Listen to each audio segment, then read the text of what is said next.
All right, I'm going to call the Kitty Hawk Town Council to order this Monday, December 7th, Pearl Harbor Day, the year 2020 at Kitty Hawk Town Hall. It is now 6 p.m. If you would, those that can, join us for a moment of silence and the Pledge of Allegiance.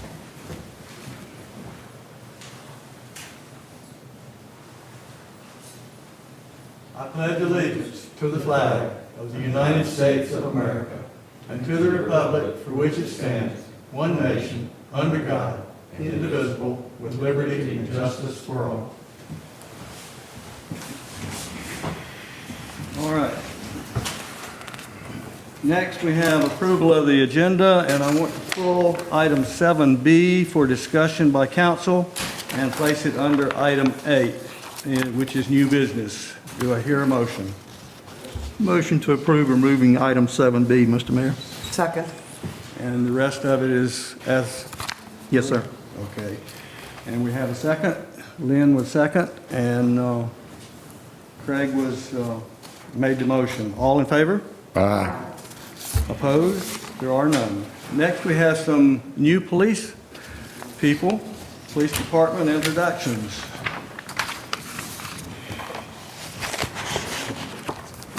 Good evening. Everyone. Good evening. My mask off here. So first up, we have Caleb Macon to my left here. Caleb, he resides in Kitty Hawk, spent most of his life here in Kitty Hawk. He's a graduate of First Flight High School, and he's a recent graduate of the College of Albemarle Basic Law Enforcement Academy. Caleb enjoys the outdoors, hunting, fishing, skating, and skimboarding. Loves to skimboard. We're proud to have Caleb because he can make that connection with the younger generation and the new millennials, and he's already been doing that at our skate parks and other areas on the beach, and we're proud to have Caleb as a part of our team now. And he's just recently out of training and is hitting the ground running. Good. In Kitty Hawk. Yes, sir. In Kitty Hawk. Welcome, Caleb. All right. So we have Police Officer 3, Tara Pullen, and Tara is a native of Currituck County, where she graduated high school at Currituck High School. She attended East Carolina University, where she obtained a bachelor's degree in criminal justice. She then graduated from the College of the Albemarle's Basic Law Enforcement Training after college. So Tara brings in 15 years of law enforcement experience from a neighboring agency.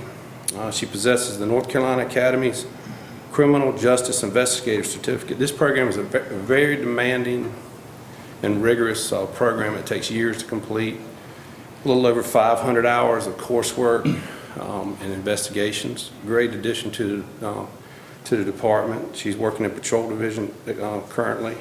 She resides in Currituck with her husband, who's also a public servant, with 3 children, and she enjoys the outdoors. She's from Currituck. That's it. Welcome, Tara. Welcome. Thank you very much for serving, especially serving in Kitty Hawk. We do welcome you, and we're just glad to have you. Thank you for having us. Thank you. Thank you. Thank you. Lieutenant Stiles. All right, next we have a retired police lieutenant, and I guess you're going to give him a weapon? Well, we won't give it to him in here. He was already assigned, his retirement weapon as part of the general statutes in North Carolina, where he's allowed to purchase a service weapon. So he did that. Come on up, ladies. And his wife, Robin. Mark. As y'all know, you've seen Lieutenant Steins many times. He actually retired on September 30th. So due to his vacation plans after retirement, he's finally back, so we can get him in here. But Lieutenant Steins began his career with the Kitty Hawk Police Department in 1999 as a patrol officer, after working with Department of Corrections and Elizabeth City Police Department. After working in the Patrol Division for 5 years, he was transferred to the Criminal Investigations Division as a detective in 2004. 2011, he was promoted to Detective Sergeant within the Criminal Investigation Division and was responsible for overseeing all criminal investigations within the department. In 2013, I promoted Sergeant Stein to lieutenant, and he became the second in command at the police department. He was my go-to guy, and I always knew he would complete any task that I ask him. He's a man of integrity, professionalism, and pride. Lieutenant Sines is a recipient of the Life Saving Award for saving an individual's life while on duty. He's also a recipient of the Meritorious Service Award for dedication to duty and service. Lieutenant Sines plans to travel, fish, and spend times with his family and his grandchildren, which we were just watching videos of his grandchildren over there. His wife Robin's here with him tonight. As you know, Lieutenant Sines was presented with his service weapon. We also had a little gathering, small gathering where the men gave him a small gift, a parting gift, and it was a fishing pole and fishing rod, and he's put it to good use from what I understand. I've already broke it. So we also had this made for Lieutenant Steins. It's a plaque, and if you'll just hold that way. So it states, in recognition of your 21 years of loyal and dedicated service to the town of Kitty Hawk, Lieutenant Wade M. Steins, we present you this symbol of lifelong brotherhood and friendship, and to express our gratitude and appreciation for your invaluable contributions and wisdom that you have brought into our lives. And it has his years of service listed at the bottom. Thank you, Wade. Thank you, Shirley.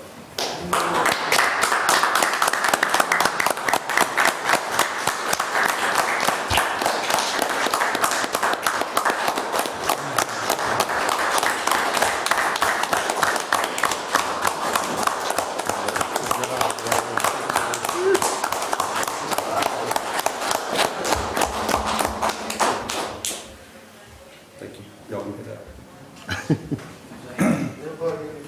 Thank you. Congratulations. Thank you for your service, and you just think you're retired. You'll probably be busier than you ever knew you could be. I got to go take a nap. I've been so busy already. There you go.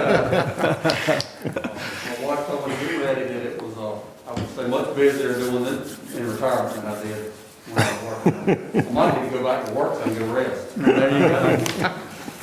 Have a good evening. Thank you. Thank you. All right. And that's Teresa. Next, we have Mr. Terry Gray doing a presentation. Is he out there? Yes, he's coming. All right.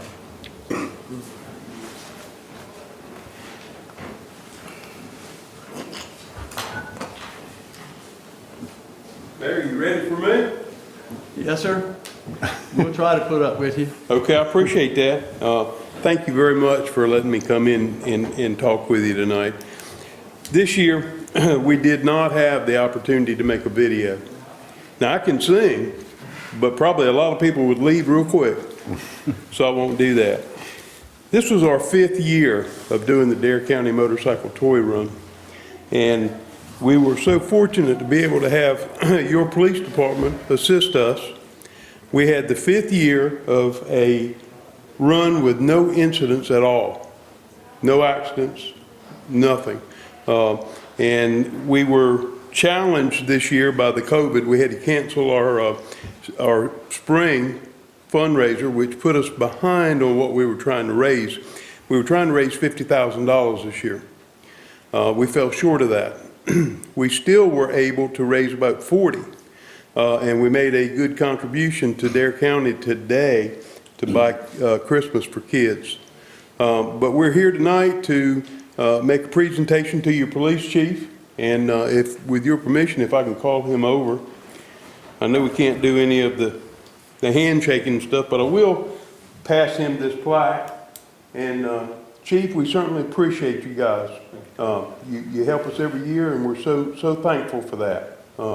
And I don't need to tell you, like I always do, they made y'all look good.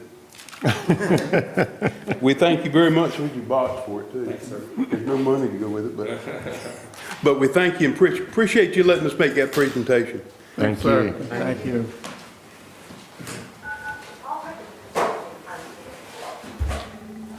All right, Teresa, I think you're up.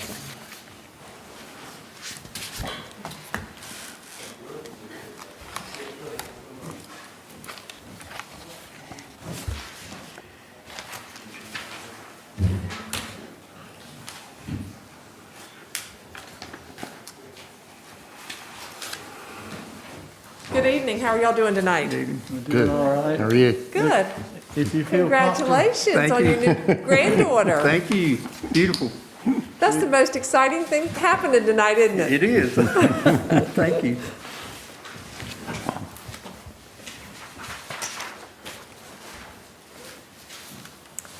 I'm happy to be with you all tonight to present the results of your June 30th, 2020 independent audit, which we performed this fall. I'm here to let you know that the town has received an unmodified opinion on its financial statements, which is the best opinion that you can receive on your financial statements. And you'll find that opinion on pages 1 and 2 of your financial statements. Additionally, I want to let you know that there are no material weaknesses or significant deficiencies that have been noted in internal control. And you'll find that report on pages 58 and 59 of the audit report.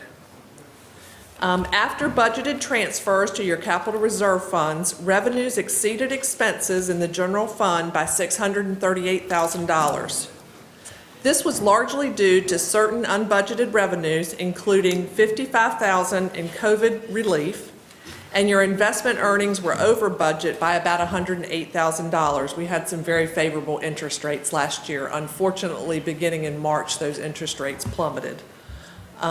Additionally, all department expenses came in under budget, and the town deferred the budgeted $200,000 capital reserve transfer for the future police station.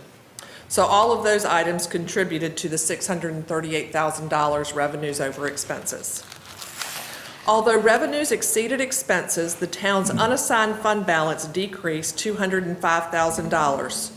I'd like to review this in detail with you, and this is the separate piece of paper that Andy just handed out for me.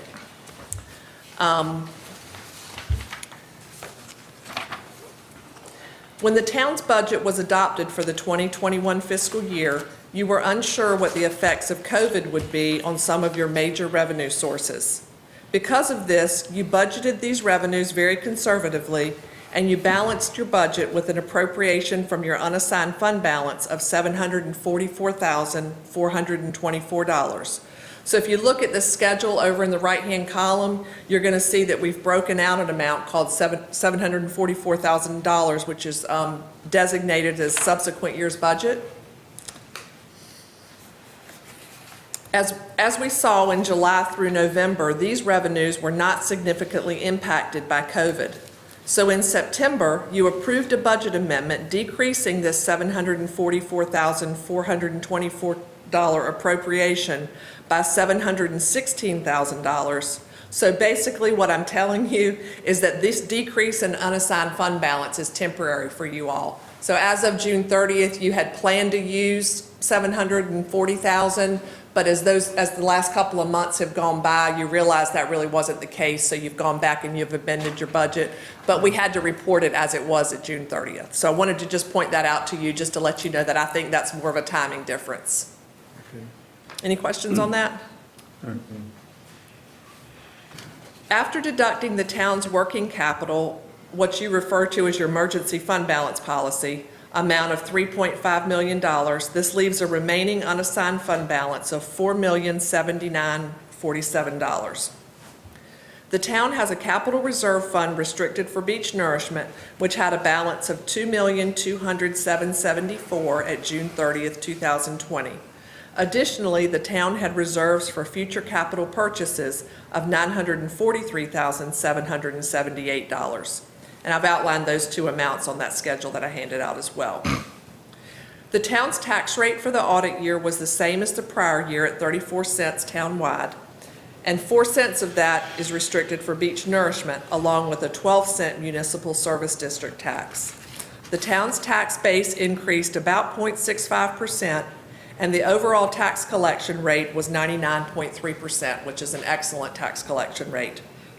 You have ended the year in strong financial condition, and I am happy to answer any questions that you might have. We're healthy financially.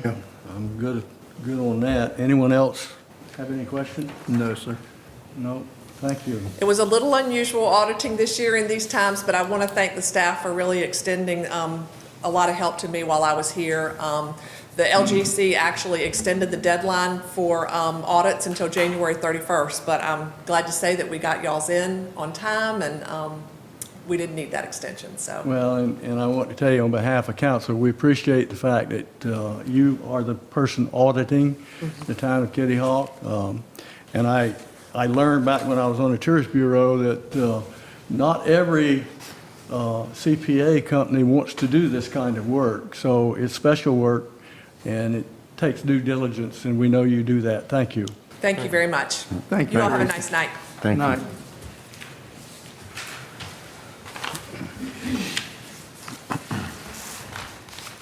All right. Next, we have public comment. Lynn? Tricia Copeland.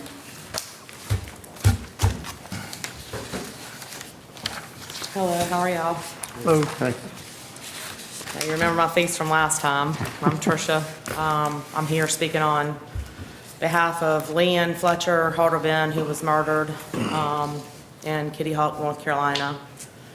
And we had a public discussion here on first week of November, last town council meeting, and I was just wondering if any contact had been made as far as individuals that would be able to address the issues that we had brought to your attention at the last meeting. And has there been any progress with that? The community would like to know, as well as most individuals in the county. And the family would like to know, most importantly. And I understand that this is not a session where we beat, badger, or whatever, and it's for public comment, but it also says that you can respond to public comment. So we're asking for a response today. And I'll give you one at the close of public comment. Yes, sir. Okay. Also, I would like to address the fact that there's other issues that have come up with the Kitty Hawk Police Department that directly involve the chief that I would like for the town manager and the town attorney to address. And that has happened recently, and there has, from my understanding, been charges or soon to be charges on the chief of police. So this is something that has not just with Leanne. This is something that has actually happened more than on one occasion. So that being said, I think that a little investigation and a little bit of digging or bring to light a few situations that need to be brought to light as far as Chief Joel Johnson goes. And what are the charges that you're talking about? Actually, if you, like I said, I don't know if the charges have actually been official yet on the chief of police, but there was actually two different incidences, and one was involving a gun, and it was not a department's gun. And that was actually addressed with the magistrate. So that should be public record. You should be able to pull that. So I feel like that's... First I've heard of it. Okay, so there was the first that you had heard about Leanne as well, as far as what Joel, the comments that had been made in that meeting. I understand that I guess you don't have social media, and maybe not really up to date as far as a lot of issues that are involved with the police department. There is several issues that with the Kitty Hawk Police Department that need to be addressed. Okay. Lynn? Brian Lee.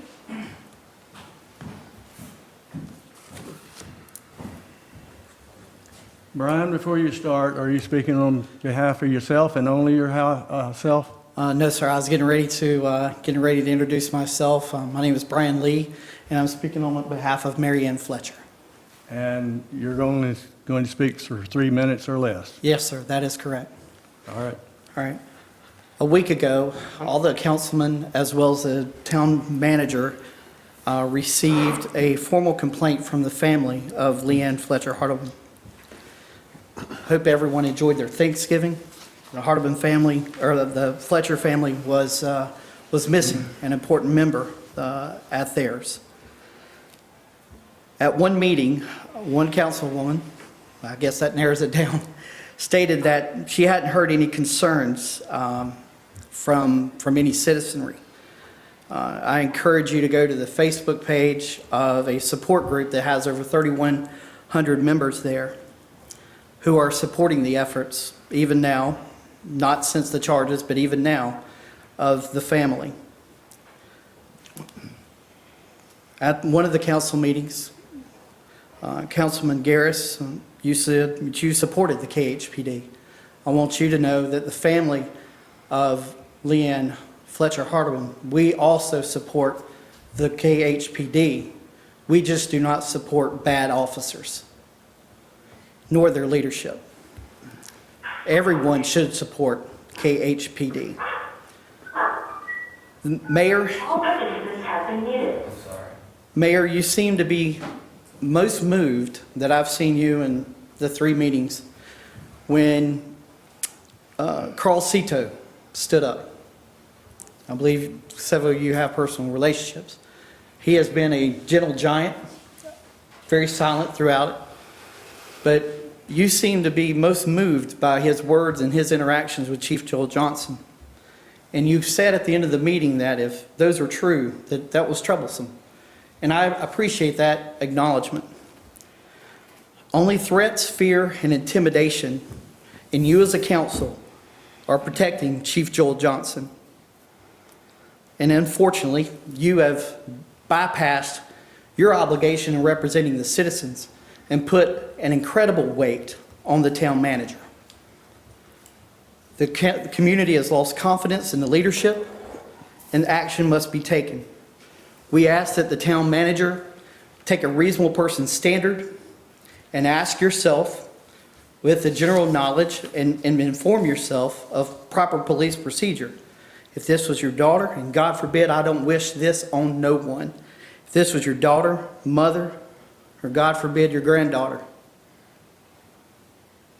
would you have been satisfied? Would you have been satisfied with the actions of the chief of police? No one takes pleasure in seeing someone of 27 years lose their position. But honestly, if he had the integrity, any integrity left in him, when the videos of the meeting came out and when the videos of their delay came out, he should have resigned. But arrogance and ego do come before the fall. It was the chief of police policy not to go in the home that caused a delay. It was a chief of police personality that caused a improper investigation. It was the chief of police obstruction and unnecessary delay, his personal decisions, that led to the delay of the charges against Jay Tolson. If Strickland is the head of the detectives, then he needs to go as well. The courthouse will hopefully bring justice for the family, but it is up to the town hall to bring justice for the citizens of Kitty Hawk. So the formal complaint has been filed, and we ask that a fair and just and reasonable person standard be applied. It's very difficult. You've put all the weight, and you've hit a difficult decision and put the weight on a man who doesn't deserve it. His job as a town manager is to build relationships with the leaders of all the departments to make sure he comes through for them. So I know that there is a very close personal relationship that's been formed because that's the job and role of a town manager. Build relationships, find conformity. And now you, well, the chief, by not resigning, you as a council for remaining silent. And now you've put the burden on this gentleman who doesn't deserve it. By all means, everything that I've seen in the history since he's been here, he is a great town manager. But he doesn't deserve this burden that you've placed on him. But tough decisions, right decisions, are sometimes not always the easiest decisions. And so our prayers are with you as you conduct your investigation. Thank you. Lynn? That's all that have signed up. All right. Do we have somebody on the telephone? All participants have been muted. Okay, will you tell us your name? voter. Okay. You have a public comment, Jackie? I do, yes. All right, go right ahead. Okay, I'm actually calling from out of state, and I am not currently a Dare County resident, but I do have special allegiance to the Outer Banks. Several years ago, I was a resident of Level Hills, and I was a teacher at both Kitty Hawk Elementary School and First Flight Elementary School. And my parents and my sister's family are current Kitty Hawk residents. And this evening, I would like to just take a few minutes to talk about my brother-in-law, Chief Joel Johnson. Joel is married to my younger sister, Amy, and I've known Joel for over 30 years. I've watched him evolve into a man with a strong work ethic, integrity, and family values. Joel's strong work ethic has been an important part of the success he has had in his career in law enforcement. His discipline and hard work have allowed him to earn the title of the Chief of Police of Kitty Hawk, North Carolina, and to own and operate a very successful family business.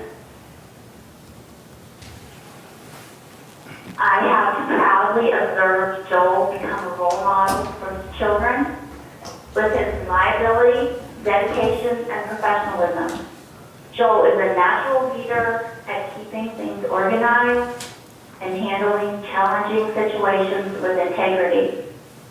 He always does the right thing, even when it's not acknowledged or convenient for him. One of the most noble examples of Joel's integrity is his ability to give people the benefit of the doubt when circumstances are unclear or in response to feedback that someone has spoken badly about him or his efforts as the Chief of Police.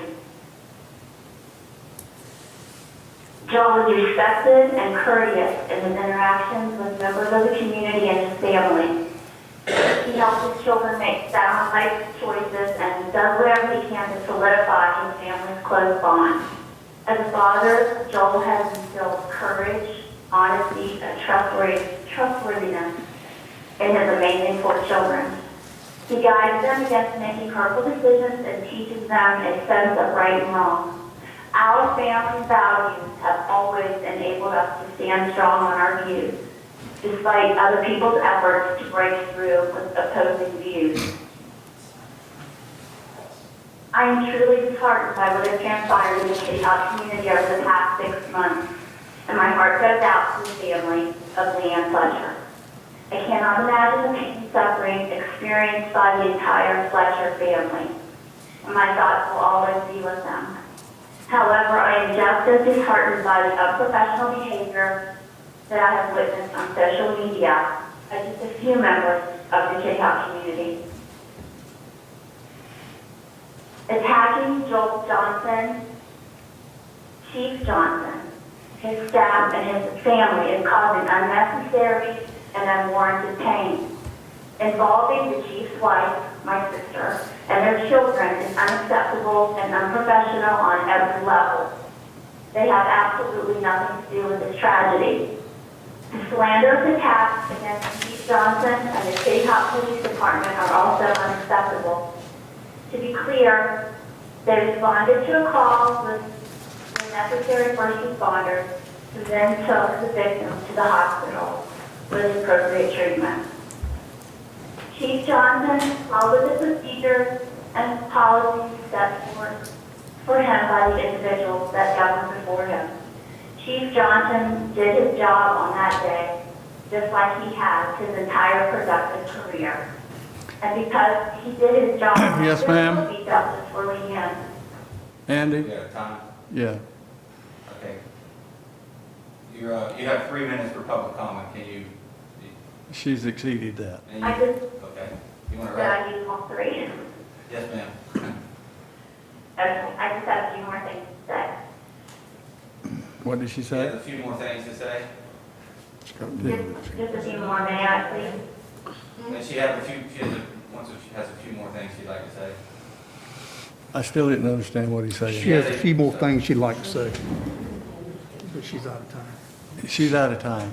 Okay. She gets You're out of to, time, but we she take can your do it public again input, what you got to later. say. She can do it again at the end. Yeah, you can call in at the end of the meeting. We have a There's also second. another public comment section at the end of the meeting if you'd like That's to stay correct. on. Okay, right. okay, I'll just stay on. Yeah. And thank you for your time, I really appreciate it. Thank you. Thank so you. much. Is there anybody else on the phone that has any public comment?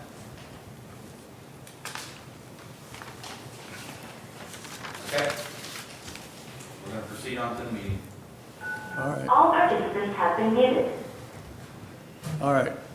So we don't have anyone else?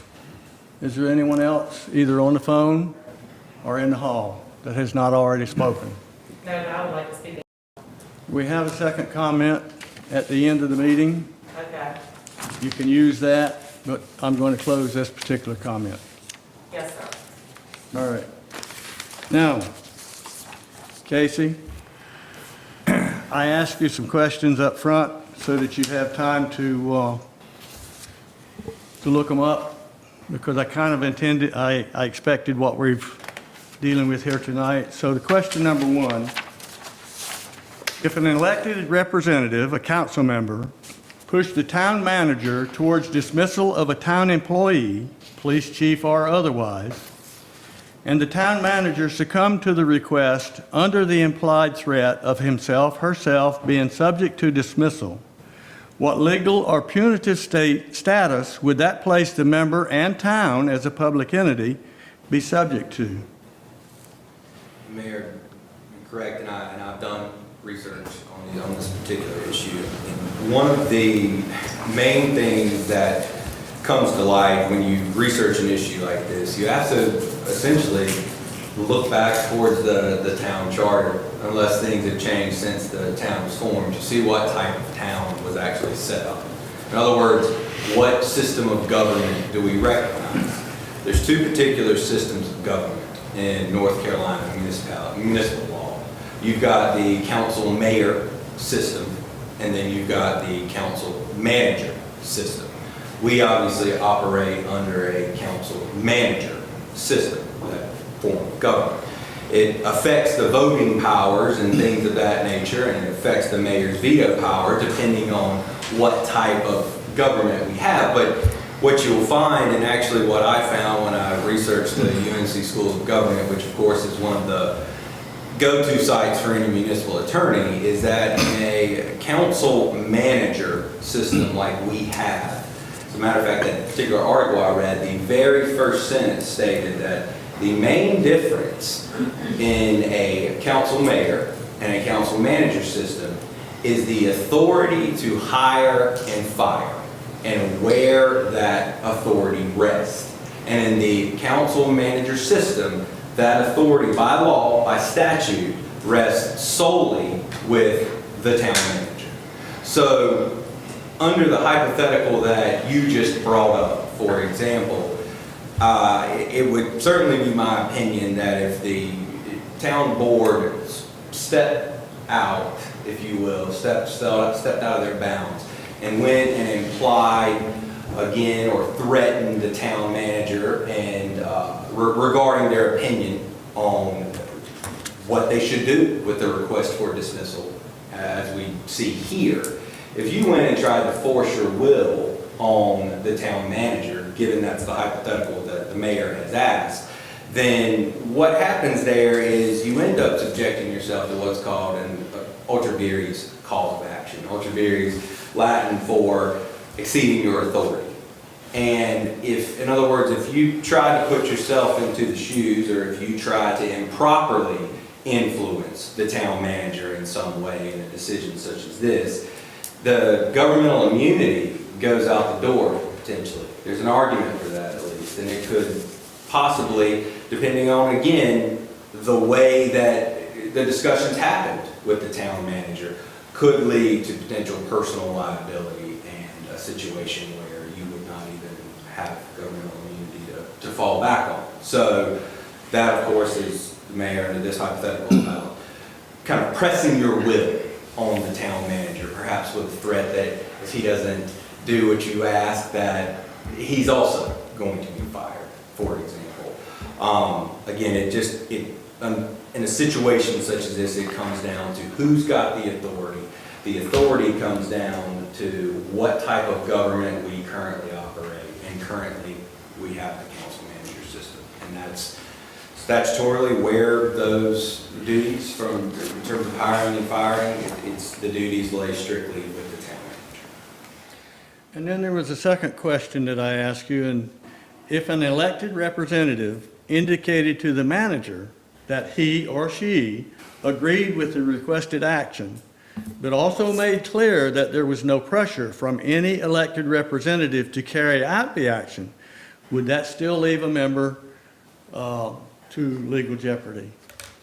Honestly, Mayor, in that particular, I mean, again, it's entirely circumstantial when we're talking about gray areas such as whether or not a board member has exceeded their authority. However, I would say that there's never a problem, I wouldn't think, with an elected official discussing a particular issue with the town manager and sharing their feelings on that. What I think it comes down to is whether or not you're trying to impress upon the manager your will for something you have no statutory authority to control. But I would say to have a conversation with the manager about your thoughts, I don't necessarily think that would subject any one board member to legal jeopardy. But it does leave it open for the manager to misunderstand what you're saying. Which of course in many of the cases that I read on this particular topic, I mean, it's a kind of a he said, she said battle many of the times. Because what you end up dealing with generally is a situation where you stepped outside your bounds. Well, who's more than likely going to be the harmed one in that case? And maybe if whoever's released at the board's or dismissed at the board's consent or at the board's will, that person may file suit. The manager may file suit. So it's going to, usually in those type cases, come down to he said, she said, how things are interpreted. So I think that's why this strict deviation in North Carolina law on the differences in council mayor and council manager systems exist. And I would just say and encourage that in any type of conversation you have, because I would never give a legal opinion that discourages a board member from discussing a particular issue or their thoughts on an issue. But one would need to understand as a board member going into that you would certainly have to be careful what you said, and then that's where you become your own judge of what's too much and what's enough. Okay. All right, council, I would like to put to rest the question for benefit of the audience of whether or not we as a council are going to step outside what we've done in the past, and that's let the manager manage, and we'll set policy and those sorts of things, which is what we're supposed to do. So I can tell you as mayor, I am not going to go there, and I'll ask each of you, and I'll start with you, David, or do you have any interest in interfering with what the manager is doing or about to do? I do not. Lynn? I have all the confidence in the world that our town manager can handle administering everything the town needs administered. Craig? It's the town manager's job. It's up to him. I will not interfere. Jeff? I agree with Craig. He's the town manager, and like I said, I think he'll do a great job, whatever it is. All right, so that question has been put to bed as far as we are concerned. Now, I have a question that Lynn gave me, and I think it's a good one, Casey. It's not scripted or anything, and it's not something I ask you to do, but where is it documented in code, state statutes, that a council must consult social media? I don't know that to exist. I think I can answer that one without doing the research there. There is no requirement All right. for that. That's what I thought. Okay, so council's not going to get interfere. We've told you that. That's the way it's going to be. And now, does council members have anything at this particular time, before I go into the rest of our business, that you individually want to discuss? I don't. No? Not right this particular second. Okay. Well, you'll have your chance That's right. later. Okay. All right. Now, we're going to move on then.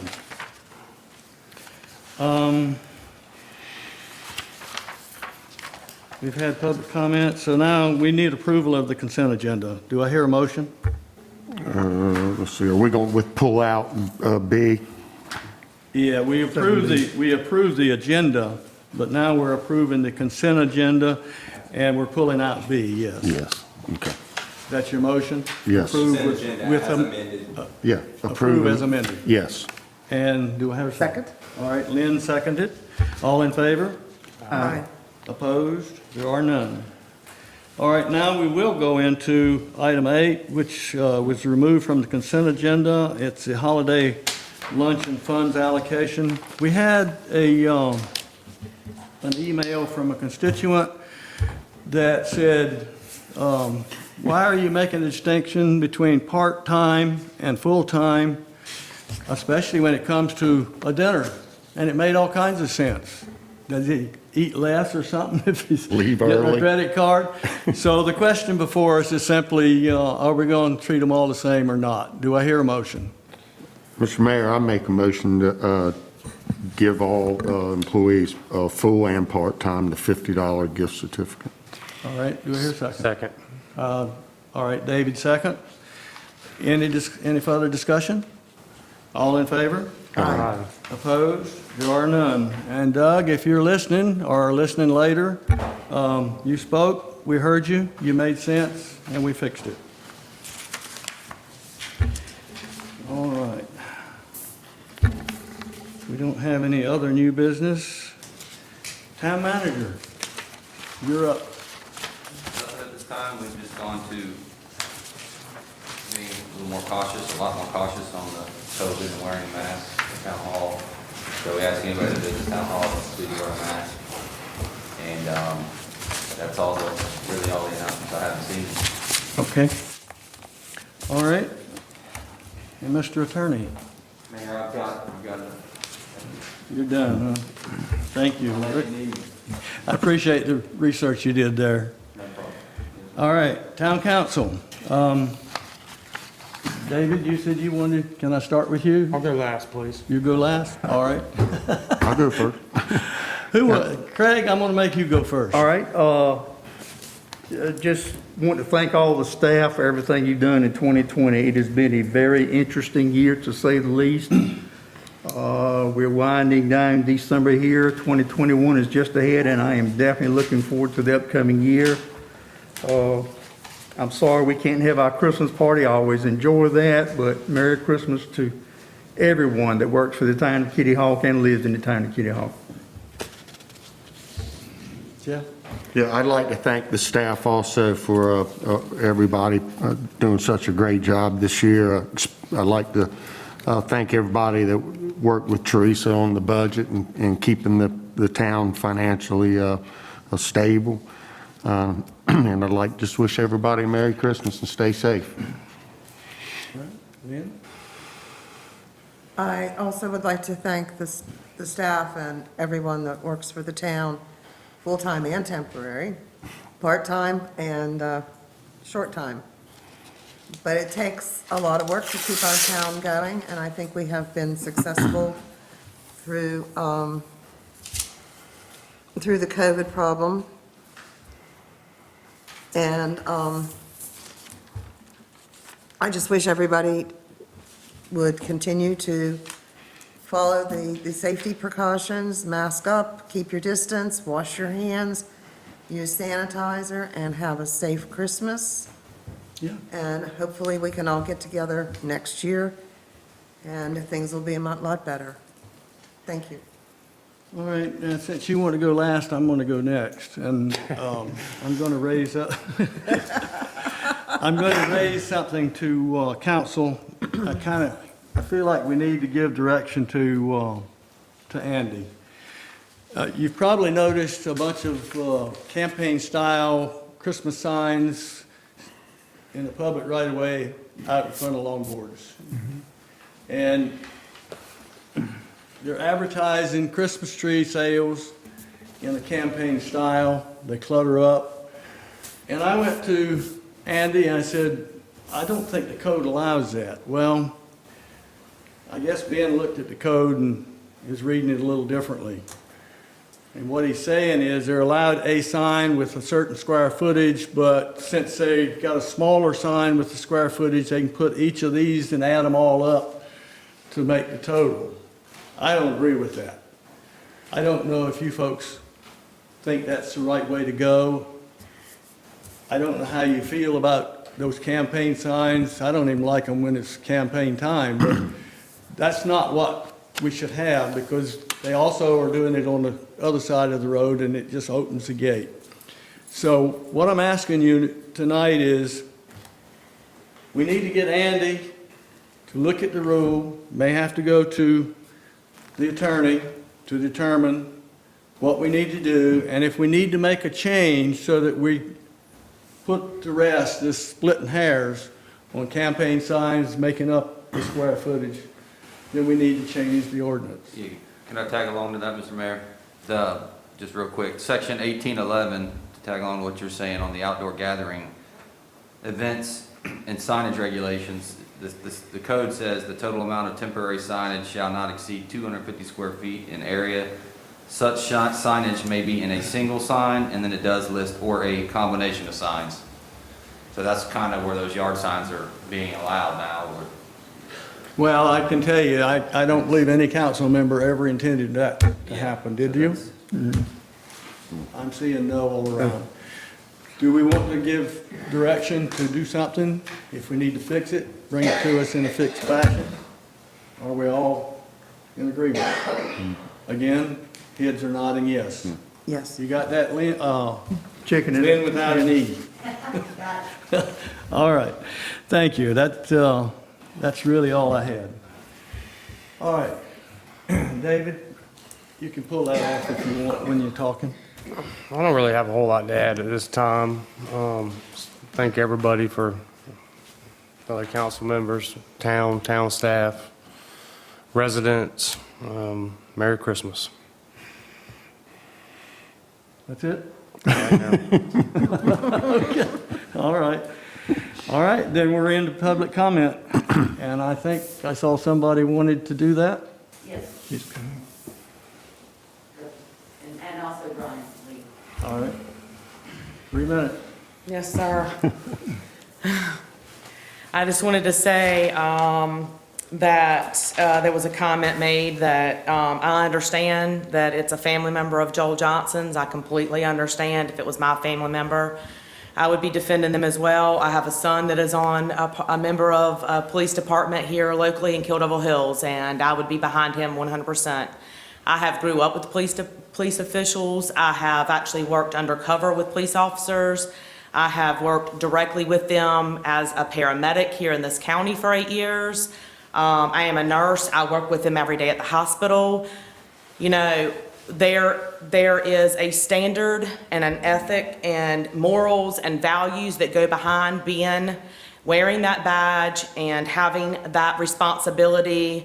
And I can't tell you how many times there has been police officers that you have one bad apple out of the bunch, and sometimes you have more than one. And I'm not saying that Joel was a bad apple before this, because I never had any kind of run-ins with Joel. But I will say this, the way that this situation was handled from day one, and if you watched any of these videos, I have never, ever lied. I will stand behind that from this point for the rest of the way.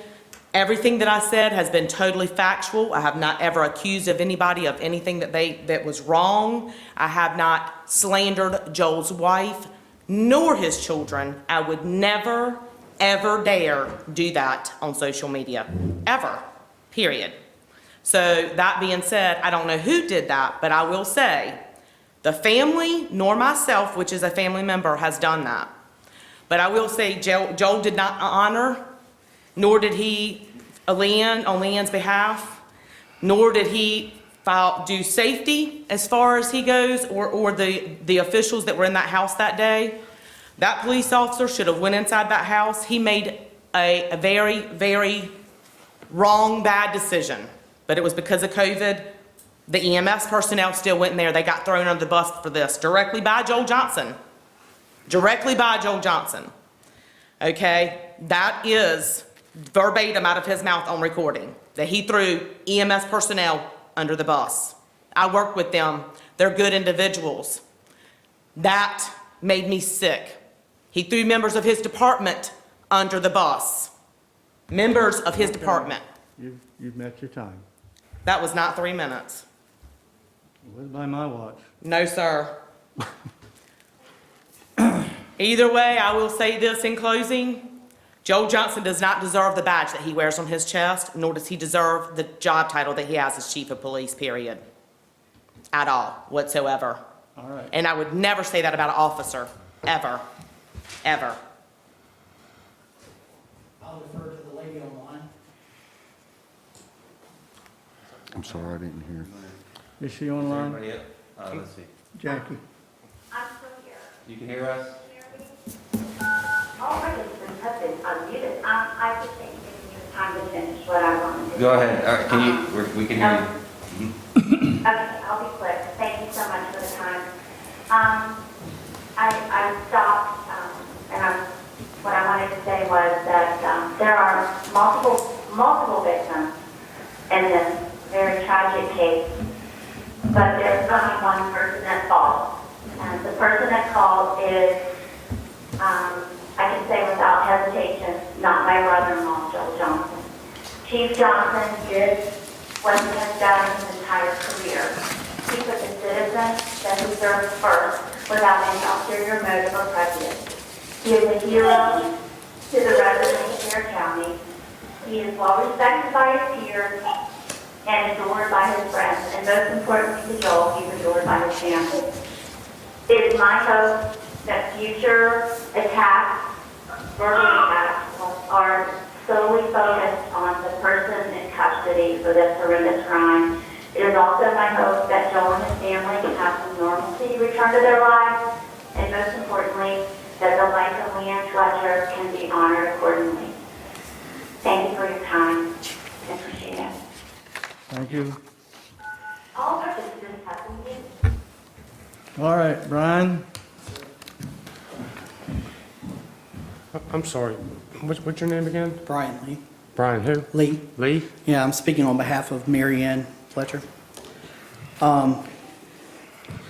Unbelievably, to say that there's more than one victim in this case is absurd. There's only one victim here, and that's Leanne Fletcher, period. Playing the role of the victim is often deceit's favorite role, I might add. And we're not here playing hypotheticals, we're dealing with reality, even though hypotheticals are played out. The reality is you have a chief of police who failed in the most important investigation he could ever be in, and that's the investigation of a death. Every characteristic that the sister-in-law just described, Joel Johnson, is debunked by his very words in the July 31st meeting, which every single one of you, if you haven't opened your email, you have the ability to have that. Every one of those characteristics. We're not saying Joel Johnson is this horrible individual. We're just saying he's incapable of leading Kitty Hawk in a confident way that builds confidence in the citizens any longer. This department was not and is not prepared to handle murder investigations. We're not asking you to put pressure on the town manager. We as citizens will take on the responsibility in the next year's election cycle because we the people are in charge. Our family and coalition that we continue to build will not support or tolerate a town manager that supports this action of the chief of police. The town manager works at the pleasure of the council and cannot, and now you're saying you can't speak or talk to him about the issues. So the question that was asked, that was not asked is, will you as the city council support and have no negative actions on the town manager if he chooses to terminate Chief of Police Joel Johnson? That question was never asked, and one you need to think about. He's caught in the middle. I wouldn't want to be sitting in his position. You please the council because you work at the pleasure of the council, and you keep your job. And if that situation ends up that it doesn't please the citizens who you all are here to serve, then perhaps there's a new 3-5 majority after next year's election that does not support the town manager. And that's the last thing we want. Andy's a good man. I want to close this. There's a lot of emotion built in this family, but there's a lot of fact and truth built in this family in this message. And we sincerely wish everyone in this room, every law enforcement officer, and every citizen of Kitty Hawk, we wish you a Merry Christmas And to all of you, may only the peace that can come from our one true God be with you. Thank you. All right, is there anyone else? I'm here. Is that the same person? Is this the same, have you already spoken to her? Oh, this is a new one? This is a different person. I'm a new one. All right, please tell us your name. My name is Miriam. I'm from Pennsylvania, so I'm an out-of-state resident, I guess you would say, or whatever. Okay. So I have been watching this whole story unfold, and I'm disgusted with Kitty Hawk Police Department, and I'm now disgusted with this whole meeting. The first and foremost thing that I would like to add is that anyone that is standing by watching this unfold because you don't want to get involved is just as guilty as Joel Johnson and Kitty Hawk Police Department. Everyone that's standing by watching, saying, oh, we don't want to get involved, or, you know, this is out of our pay range, or whatever, should be appalled. This girl laid in her bed and died, and everyone's just turning a blind eye. Why is the family not getting more information? Why does the family have to press and press and press and do basically everything by themselves? And then finally, this person gets arrested and the court date gets rescheduled and no one's told. And then they come and say, oh, maybe you as town manager can do something to help us, the people, and you just want to turn a blind eye. It's disgusting. Be better, do better, work for the citizens of Dare County, and especially for the citizens of Kitty Hawk. And Tricia Cahoon should not be having to do this whole entire thing, this whole fight by herself. This is disgusting. And that's all I have to say. Somebody needs to take a look, step back, and realize, okay, maybe Joel Johnson and somebody else is guilty for not taking this investigation maybe firsthand and looking at it instead of kind of taking a step back and saying, oh, well, we've had problems with the family previously, so we don't really want to deal with them. It doesn't matter. This girl died, and somebody deserves to get her justice, and it's not just the court. The court, okay, they might do their job and, you know, get the family justice. But the people that were involved with it, the police department, Joel Johnson, anyone else that's standing by and watching, they deserve to lose their jobs or possibly something of that sort. And that's all I have to say. I'm done. Thank you. Thank you. Thank you. All participants have been muted. Is there anyone else?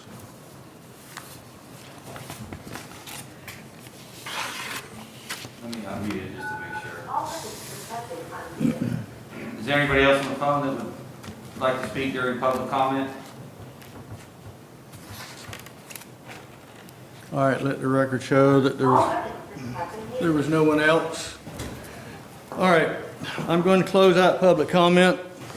Before I make a motion to adjourn, I'm going to state for the public record, I support the Kitty Hawk Police Department. I support Police Chief Joel Johnson. I've known him for a while. He's done a good job for us. I think he still does a good job for us. And I want to make sure you understand that. That's disgusting. Anyone else? All right, I motion to adjourn. Second. All in favor? Aye.